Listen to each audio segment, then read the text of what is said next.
اور تیری پاکی بولتے ہیں۔ فرمایا مجھے معلوم ہے جو تم لوگ نہیں جانتے۔ عزیزان گرامی قدر، آپ تمام حضرات کی خدمت میں بھی اور اس جاہل کو بھی میں یہ بتاتا چلوں کہ یہاں پر بیسیکلی اس چیز کا ذکر کیا جا رہا ہے جب اللہ تعالیٰ نے اس چیز کا اعلان کیا کہ میں زمین پر خلیفہ بنا کر بھیجنے والا ہوں، جب جناب آدم علیہ السلام کو اللہ تعالیٰ نے زمین پر اپنا خلیفہ بنایا، تو اس پر اللہ تعالیٰ کے گناہوں سے پاک معصوم فرشتوں نے اجماع کیا کہ اے اللہ کہ آپ ایسے کو خلیفہ بنائیں گے جو زمین پر خون ریزیاں کرے گا تو بہتر ہے ہمیں بنا دو، لیکن اللہ تعالیٰ نے فرمایا کہ جو میں جانتا ہوں وہ تم نہیں جانتے۔ اس آیت میں جو اس نے پیش کی وہ اس کے اپنے عقیدے کے خلاف جا رہی ہے، اور یہاں پر اجماع جو یہ لوگ، اب اس جاہل کو سب سے پہلے تو میں یہ سمجھا دوں کہ جو آپ کے بڑے بزرگ بابے ہیں وہ اس چیز کا دعویٰ کرتے ہیں کہ جی اپنا ابو بکر کی خلافت پر اجماع ہے۔ اللہ تعالیٰ قرآن میں صاف واضح حکم فرما رہا ہے کہ خلیفہ بنانا میرا کام ہے، چاہے جتنے مرضی اجماع بناتے رہو وہ باطل ہیں۔ قرآن کی روح سے حضرت ابو بکر کی خلافت ہو رہی ہے باطل، یہ اللہ تعالیٰ کا کام ہے فرشتے یہ خلیفہ زمین پر بنانا یا ان خلیفاؤں کا اعلان کرنا اپنے انبیاء کے ذریعے، اپنے انبیاء کے تھرو۔ تو یہ اس جاہل کو ابھی تک یہی نہیں پتا کہ ان کی اپنی پیش کردہ دلیل ہی ان کے خلاف جا رہی ہے۔ اب عزیزان گرامی قدر، اس نے نہج البلاغہ کا حوالہ دینے کی جو کوشش کی، اب اس میں سب سے بڑی جہالت یہ جو ابھی اس وقت سکین آپ کے سامنے آ رہا ہے نا، یہ اسی کا اپنی سکین ہے، وہ میں آپ کی خدمت میں پیش کر رہا ہوں۔ اب یہاں پر نیچے جہاں پر یہ لکھا ہوا ہے مترجم علامہ سید ذیشان حیدر جوادی، اب اس ان پڑھ جاہل نے کیا پڑھا؟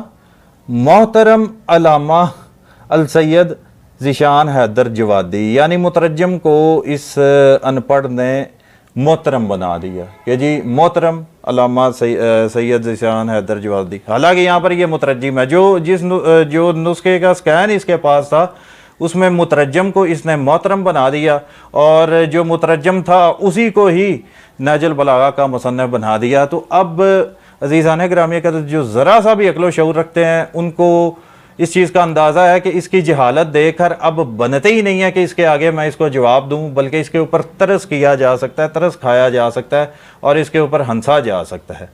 تو اس میں اس نے خطبہ جو تھا وہ مکتوب نمبر 6 پیش کرنے کی کوشش کی، یہ نہج البلاغہ ہے، اور اس کے جو مترجم ہیں وہ علامہ مفتی جعفر حسین صاحب۔ اگر اس کی طرح میں پڑھوں تو یہ بنتا ہے جی محترم علامہ مفتی جعفر حسین صاحب۔ اب سید رضی نے نہج البلاغہ لکھی اور بے شمار اس کے لوگوں نے ترجمہ کیا، شروحات اس کی لکھی۔ اس جاہل کو جو کتاب خیر اس نے کیا پکڑی تھی کہیں سے پتہ نہیں، اس نے کوئی بھیک مانگ کے سکرین شاٹ لیا ہے یا کسی کے ترلے کیے ہیں، وہ اللہ بہتر جانتا ہے، لیکن اس بندے کو ابھی تک یہی نہیں پتا کہ نہج البلاغہ لکھی کنہوں نے ہے، خطبات کنہوں نے جمع کی ہے۔ اچھا جی، اس میں مکتوب نمبر اس نے 6 پیش کیا تھا۔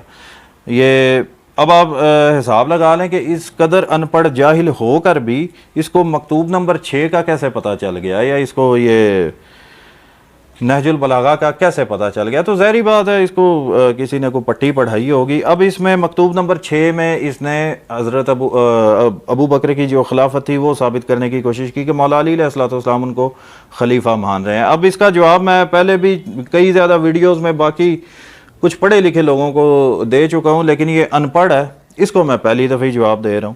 اچھا جی، مکتوب نمبر 6 میں بیسیکلی یہ مکتوب لکھا تھا مولا علی علیہ السلام نے معاویہ ابن ابو سفیان کو، معاویہ ابن ابو سفیان کے نام خط: جن لوگوں نے ابو بکر، عمر اور عثمان کی بیعت کی انہوں نے میرے ہاتھ پر اسی اصول کے مطابق بیعت کی جس اصول پر وہ ان کی بیعت کر چکے تھے، اور اس کی بنا پر جو حاضر ہے پھر اسے نظر ثانی کا حق نہیں۔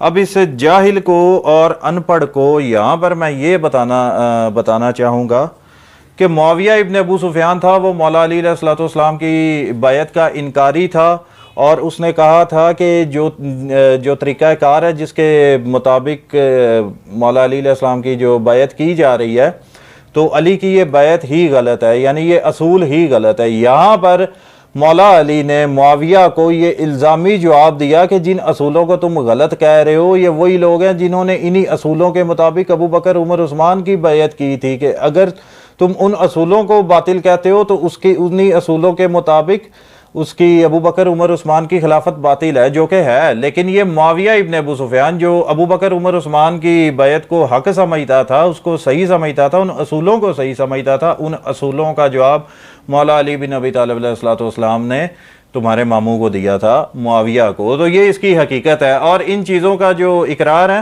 وہ برادران اہل سنت بھی کر چکے ہیں، جنہوں نے نہج البلاغہ کے تراجم اور اس کے علاوہ جو شروحات لکھی ہیں۔ عزیزان گرامی، اگر جو خیر اس نے جو پہلی خلافت کے بارے میں دلیل دی تھی وہ اس کے اپنے خلاف جا رہی ہے، اور جو اس کی 7 نسلوں کو یہ نہیں پتہ ہوگا کہ ان لوگوں کا حضرت ابو بکر کی خلافت کے لیے ان کے پاس دلیل کیا ہے، یہ اجماع کی بات کرتے ہیں، وہ بھی قرآن کی روح سے۔ میں نے آپ تمام حضرات کی خدمت میں یہ پیش کیا کہ وہ بھی بالکل باطل ہے، ان کا جو اصول ہے وہ خدا تعالیٰ کے ہی بنائے ہوئے اصولوں کے خلاف ہے۔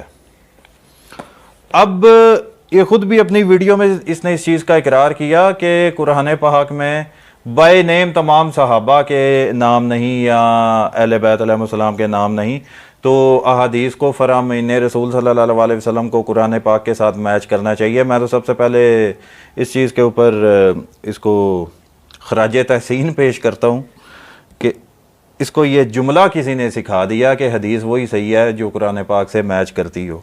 اچھا جی، اب قرآن پاک کی جو سورہ نساء ہے اس میں اللہ تعالیٰ نے فرمایا یا ایھا الذین آمنوا واطیعوا اللہ واطیعوا الرسول واولی الامر منکم، اے ایمان والو تم اطاعت کرو اللہ کی اور رسول کی، اور جو تم میں سے صاحبان امر ہوں ان کی اطاعت کرو۔ عزیزان گرامی قدر، قرآن پاک میں اللہ تعالیٰ یہ ارشاد فرما رہا ہے اللہ اور اللہ کے رسول کی اطاعت کرو اور صاحبان امر کی۔ اب سرکار مصطفیٰ صلی اللہ علیہ وسلم کا یہ کام ہے کہ وہ ہمیں یہ بتائیں کہ اولی الامر کون ہے، کہ جن کی اطاعت واجب ہے۔ اسی کے لیے المستدرک علی الصحیحین، یہ ان کے امام بخاری اور امام مسلم کی جو روایات ہیں ان روایات کو ان کے امام حاکم نے جمع کیا ہے۔ یہ جلد نمبر 4 اور اس کی یہ حدیث نمبر 4641، صفحہ نمبر 258۔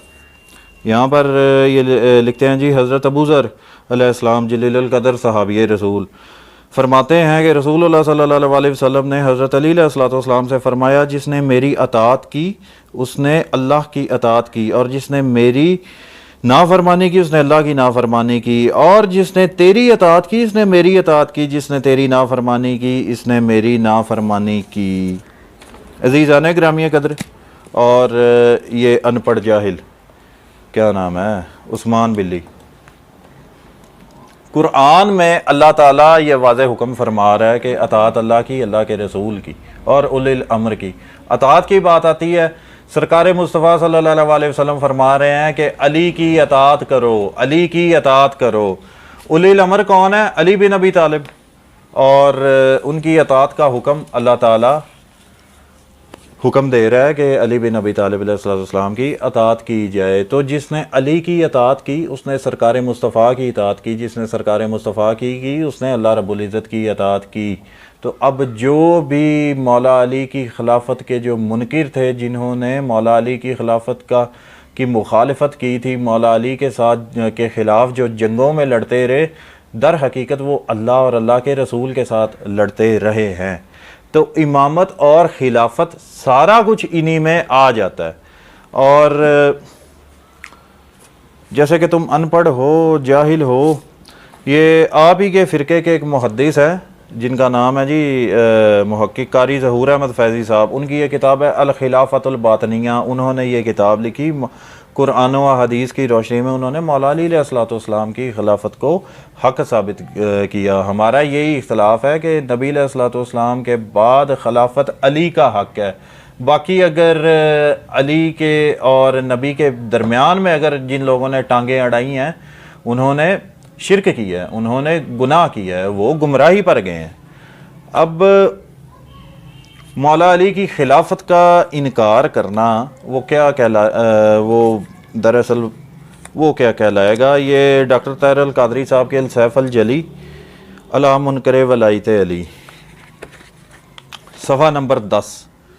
یہاں پر وہ لکھتے ہیں کہ اور جو امامت و ولایت کا انکار کرتا ہے وہ اعلان مصطفیٰ صلی اللہ علیہ وسلم کا انکار کرتا ہے. ضرورت اس امر کی ہے کہ دونوں انسٹیٹیوشنز کی حقیقت کو سمجھ کر ان میں متبیک پیدا کی جائے، نہ کہ تفریق. جو اب یہ کتاب ہی انہوں نے مولا علی علیہ الصلوۃ والسلام کی امامت و ولایت پر لکھی ہے، تو ان کے ڈاکٹر طاہر القادری صاحب بھی وہ بھی یہی فرما رہے ہیں کہ جو علی کا انکار کر رہا ہے وہ در حقیقت فرامین رسول صلی اللہ علیہ وسلم کا انکار کر رہا ہے. اب یہ سارے معاملات ختم. ہاں ایک اور سوری میں یہ بات بتانا بھول گیا تھا کہ اب طاہر القادری صاحب اہل سنت ہیں، تو اب ظاہری بات ہے انہوں نے ابو بکر عمر عثمان کا بھی کسی نہ کسی حد تک دفاع کرنا ہے. تو انہوں نے بھی یہی لکھا ہے کہ ابو بکر کی جو خلافت ہے وہ خلافت سیاسی ہے، یعنی سیاسی طور پر پولیٹیکل طور پر ان کو خلیفہ بنایا گیا، لیکن علی بن ابی طالب علیہ الصلوۃ والسلام کی خلافت یا امامت وہ منصوص من اللہ ہے، وہ اللہ کی طرف سے، کیونکہ سرکار مصطفیٰ صلی اللہ علیہ وسلم تب تک ان کی زبان حرکت نہیں کرتی تھی جب تک ان کے اوپر کوئی وحی نازل نہ ہو. تو ہر لحاظ سے علی بن ابی طالب جو ہیں وہ ابو بکر عمر عثمان سے افضل ہے. یہی ہمارا اختلاف ہے تم لوگوں کے ساتھ گدے. ابھی تک سب سے پہلے تو تم یہ تو معلوم کر لو کہ آپ لوگوں کا اور ہمارا بیسک جو اختلاف ہے وہ اختلاف ہے کیا. اب عزیزان گرامی قدر نکاح متعہ پر بات کرتے ہیں. اور اگر کوئی ایک بھی ہمارا سنی بھائی اگر یہ ویڈیو دیکھ رہا ہو اس سے میں اب یہاں پر معذرت ہی چاہوں گا، کیونکہ اس بچے نے جو غلاظتیں بکی ہیں اس حوالے سے یہ زبان بھی اور جو ان کی آپ کی کتابوں میں جو حقائق ہے جو غلاظت پر مبنی آپ لوگوں کی کتابوں میں چیزیں لکھی ہوئی ہیں وہ آپ تمام حضرات کے سامنے پیش کرنا میری مجبوری ہے. لیکن فقط اور فقط میں اس بچے کے ہی گھر کے اندرون حالات آپ کو بتاؤں گا. سب سے پہلے یہ الموطا امام مالک. اب اس گدھے کو میں یہ بتا دوں کہ روح ارض پر سب سے پہلے جو آپ لوگوں کی احادیث کی کتابیں ہیں ان میں سے سب سے پہلی کتاب یہ ہے الموطا امام مالک. اب یقیناً تمہارے ہوش اڑ رہے ہوں گے کہ تم نے ان کتابوں کا کبھی نام بھی نہیں سنا ہوگا، اور اگر ایک دو یہ کتابیں چاہیے تو مجھے بتا دو، میں تمہیں بھجوا دیتا ہوں. ٹھیک ہے، ہم سخیوں کے ماننے والے ہیں. اگر نہیں پسلی ساتھ دیتی تو مجھے بتاؤ، جو کچھ بھی چاہیے ان کتابوں کے حوالے سے میں تمہیں دیتا ہوں. یہاں پر صفحہ نمبر 374 پر ہے جی. یہاں پر عروہ بن زبیر سے روایت ہے کہ خولہ بن حکیم حضرت عمر کے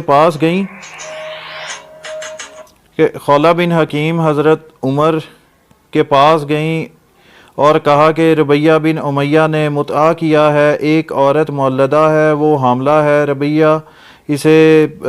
ربیہ سے پس نکلے حضرت عمر گھبرا کر چادر کو گھسیٹتے ہوئے اور کہا کہ متعہ اگر میں پہلے اس کی ممانت کر چکا ہوتا تو ضرور اس کو رجم کرتا. یعنی متعہ پر پابندی لگانے والے کون تھے؟ حضرت عمر. اور یہ نبی علیہ الصلوۃ والسلام کے زمانے میں جاری تھا، وہ بھی میں آپ کو بتاتا ہوں. ٹھیک ہے جی. آگے مولدہ وہ عورت ہے جو عرب کے ملک میں پیدا ہوئی اور اس کے ماں باپ عرب نہ ہوں. متعہ کرنے پر بالاتفاق زنا کی حد لازم نہیں آتی. حضرت عمر نے ڈرانے کے واسطے سے کہا کہ لوگ متعہ سے باز ہے، یعنی متعہ کرنے پر زنا کی حد لازم نہیں آتی. عمر نے خود اپنے اجتہاد سے اس کو جو تھا وہ پابندی لگائی تھی اپنے دور حکومت میں. اب اس سے اوپر والی جو روایت ہے وہ یہاں پر آپ پڑھ لیں کہ جب عمر نے اس پر پابندی لگوائی تھی اس کے جواز کے قائل رہے جابر بن عبداللہ ابن مسعود اور ابو سعید اور معاویہ اور اسما بنت ابو بکر. یعنی حضرت ابو بکر کی جو بڑی بیٹی تھی اسما بنت ابو بکر، وہ متعہ کی قائل تھی. اگر متعہ زنا ہے تو مانو حضرت ابو بکر کی بیٹی معاذ اللہ کیا وہ زنا کرتی نہیں تھی، کیونکہ وہ تو متعہ کی قائل تھی. اور آگے بھی جلیل القدر اصحاب کا نام ہے کہ عمر کے پابندی لگانے کے بعد بھی وہ اس چیز پر قائل تھے. حضرت عمر نے اپنے دور حکومت میں پابندی لگوائی. یہ المسند امام احمد ابن حنبل جلد نمبر 5.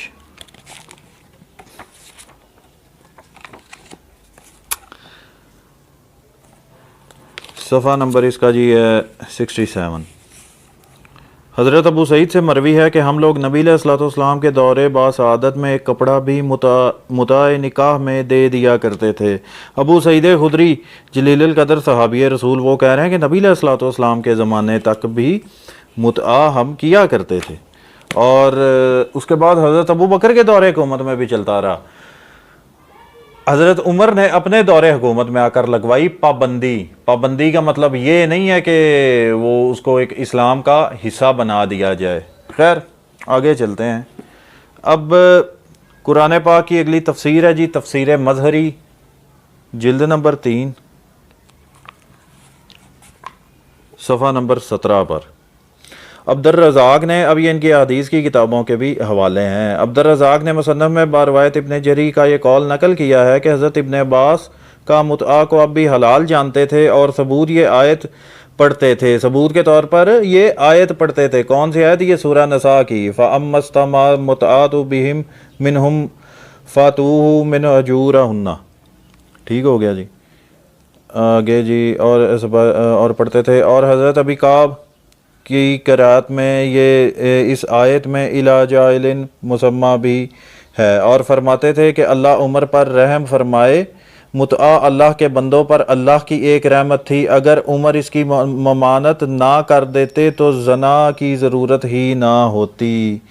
اب یہ کیا فرما رہے ہیں جی کہ حضرت عمر نے اگر متعہ سے پر پابندی نہ لگائی ہوتی تو لوگ زنا نہ کرتے۔ اب اس کا نقصان کیا ہوا حضرت عمر کے پابندی لگانے کا؟ لوگ زنا کی طرف چلے گئے، اور زنا سے پھر کیسے پیدا ہوئے؟ یہ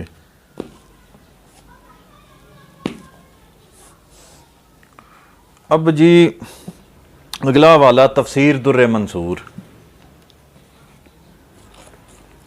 جلد اس کی 2، اور وہی سورہ نساء کی یہاں پر آیت کا تذکرہ ہو رہا ہے۔ امام عبد الرزاق اور ابن منظر نے اور طلحہ کے واسطے سے ابن عباس سے روایت کیا کہ اللہ تعالیٰ عمر پر رحم فرمائے، نکاح متعہ اللہ کی رحمت تھی جو اس نے امت محمدی پر کی، اگر عمر اس سے منع نہ کرتا تو کوئی بدبختی ہوتا، وہ زنا کرتا۔ عزیزان گرامی قدر یہ آگے بھی اسی چیز کو ریپیٹ کیا جا رہا ہے۔ بہرحال حضرت عمر کے زمانے میں اگر انہوں نے پابندی لگائی تھی، وہ اسلام کا حصہ نہیں تھا، بلکہ انہوں نے اسلام کی فرامین رسول کی، اللہ کی مخالفت کی، اور جلیل القدر صحابی رسول عبداللہ ابن عباس یہ کہہ رہے ہیں کہ اگر عمر پابندی نہ لگاتا تو زنا عام نہ ہوتا، اور اگر زنا عام نہ ہوتا تو اس جیسے پیدا نہ ہوتے۔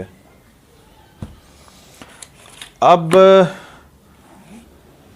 یہ سنن ابو داؤد ہے، اس کے اندر نکاح متعہ کے حوالے سے میں یہ حوالہ نہیں پیش کر رہا، وہ حوالہ اب یہ جو حوالہ میں پیش کر رہا ہوں، یہ جو عثمان بلی یا عثمان بالی ہے، ان کے گھر میں ان کے غیر محرم جو لوگ ہوتے ہیں وہ گھر میں کس طرح آتے ہیں، اور ان کے ہاں جو غلاظتیں بھری پڑی ہیں ان میں سے صرف ایک نمونے کے طور پر یہ میں آپ تمام حضرات کی خدمت میں پیش کر رہا ہوں۔ اگر کوئی بھی اور غیر شیعہ بھائی اگر سن رہا ہے تو میں پہلے بھی اس سے معذرت کر چکا ہوں۔ اچھا جی، ام المومنین حضرت عائشہ صدیقہ رضی اللہ تعالیٰ عنہ اپنی بھانجیوں اور اپنی بھتیجیوں کو حکم دیتی تھی کہ وہ اسے دودھ پلا دیں، جسے دیکھنے اور اس کے پاس جانے کو حضرت عائشہ پسند فرماتی تھیں۔ اگر وہ بڑا ہوتا تو اسے 5 بار دودھ پلایا جاتا، اگر وہ حضرت عائشہ کے پاس اس کے بعد آ جا سکتا تھا۔ اور ام سلمہ اور حضور اکرم صلی اللہ علیہ وسلم کی دیگر تمام ازواج مطہرات نے ان کا انکار کیا، وہ اپنے پاس اس کے رضاعت کا سبب لوگوں میں سے کسی کو داخل ہونے کی اجازت دیں، یہاں تک کہ وہ جھولے میں شیر خوار اور دودھ پی لے۔ اور انہوں نے حضرت عائشہ صدیقہ کو بتایا، باخدا ہم نہیں جانتے تھے کہ نبی کریم صلی اللہ علیہ وسلم کی جانب سے لوگوں نے صرف سالم کے لیے یہ رخصت کی ہو۔ عزیزان گرامی قدر، اب عثمان بلی کے اگر کوئی یہ چاہتا ہے کہ اس کا دوست یا کوئی بھی غیر محرم اس کے گھر آئے تو اس کے لیے یہ لازم ہے، اور یہ جو لوگ کرتے ہیں کہ اس کو اپنی بہن کے پستان سے 5 سے 10 قطرے دودھ کے پلاتے ہیں اور پھر ان کے گھر میں آمد و رفت ہوتی ہے، یہ ان کے عقیدے کی کتاب کہہ رہی ہے، اور کہتے ہیں کہ اس کا قرآن پاک میں بھی حکم آیا تھا۔ کون کہہ رہی ہیں؟ بی بی عائشہ، اور کتاب کن کی ہے؟ سنن ابو داؤد۔ اب میں پھر ایک بار یہ اس کو بتانا چاہتا ہوں کہ تمہارے عقیدے کے مطابق تم اگر چاہتے ہو کہ کوئی بھی شخص یا کوئی بھی تمہارا دوست تمہارے گھر آئے، بلکہ ایسا ہوتا ہے کہ تم لوگ اپنے عقیدوں کے مطابق اپنی بہن کے جوان بہن کے پستان سے اپنے دوستوں کو دودھ پلاتے ہو تب ان کا تمہارے گھر میں آنا جانا. عزیزان گرامی قدر، ابھی جب میں لائبریری سے اٹھا تو میرے ذہن میں ہی نہیں رہا، باہر نکل کے یاد آیا کہ جو اتنا بڑا سب سے بڑا حوالہ جو اس چیز کا ثبوت ہے کہ یہ عثمان بلی اس کو کیوں اتنا کیڑا تنگ کرتا ہے کہ بغض آل محمد علیہ السلام اور بغض شیعان آل محمد علیہ السلام میں جھوٹ بولتا رہتا ہے، بکواسات کرتا رہتا ہے. اس کی جو سب سے بڑی مین وجہ ہے وہ تو بتانی مجھے یاد ہی نہیں رہی. تو اچھا ہوا ابھی مجھے جلدی یاد آ گیا. تو یہاں پر کھلی فضا میں ہی میں نے سوچا کہ آپ کو اس کی حقیقت بتا سکوں. ان کے بہت بڑے محدث امام ہیں جی، ابراہیم بن محمد الجوینی الخراسانی. وہ اپنی کتاب فرائد السبتین میں امام شافعی کا صفحہ نمبر 101 پر قول نقل کرتے ہیں. وہ لکھتے ہیں جی کہ جب کسی محفل میں مولا علی کرم اللہ وجہ الکریم اور حضرت فاطمہ زکیہ السلام اللہ علیہ ان کے 2 بیٹوں کا تذکرہ کیا جاتا ہے تو بعض لوگ دوسروں کا ذکر چھیڑ دیتے ہیں، پس میں یقین کر لیتا ہوں کہ یہ بے شک رنڈی کی اولاد ہیں. رنڈی کی اولاد یعنی بدکار فحیشہ عورت کی اولاد ہیں. کون لوگ؟ یہ لوگ جن کو بار بار بلا وجہ فضول میں کیڑا تنگ کرتا ہے بغض آل محمد میں بھونکنے کا اور بغض شیعان آل محمد علیہ السلام میں بھونکنے کا. تو بیسیکلی عثمان بلی کا اپنا کوئی قصور نہیں ہے، اصل قصوروار اس کی والدہ محترمہ ہیں. ان کی یہ خطا ہے کہ جس کی وجہ سے بار بار اس کو اندر سے کوئی کیڑا تنگ کرتا ہے. تو بیسیکلی اس بچے کا اپنا کوئی قصور نہیں ہے. تو اچھا ہو گیا کہ مجھے باہر آ کے یہ جو مین جو حقیقت تھی وہ بتانی یاد رہی، کیونکہ آپ یہ کھلے فضا میں کھلے آسمان میں اس جیسوں کی حقیقتیں جب آپ لوگ سنتے ہیں یا جب میں بیان کرتا ہوں تو اس کا مزہ ہی ایک اپنا ہے. یہ جی ہمارے ہاں گندم کی جو بجائی ہے اب اس کی تیاریاں شروع ہو چکی ہیں. اس سے پہلے جو منجی کی فصل تھی یا چاول کی فصل تھی اس کی کٹائی ہو چکی ہے. تو اس کے بعد کا یہ جو نظارہ ہے یہ آپ خود بھی ملاحظہ فرما سکتے ہیں کہ کس طرح گندم کی بجائی کی شروعات ہوتی ہے. خیر وہ ایک معاملہ ہی علیحدہ ہے، لیکن بہرحال آپ لوگوں کو یہ موقع مل گیا کہ اس کھلے آسمان کے نیچے آپ اس بندے کی والدہ کی حقیقت اور اس کی پیدائش کی حقیقت ملاحظہ فرما سکیں. اب وما علینا الا البلاغ المبین.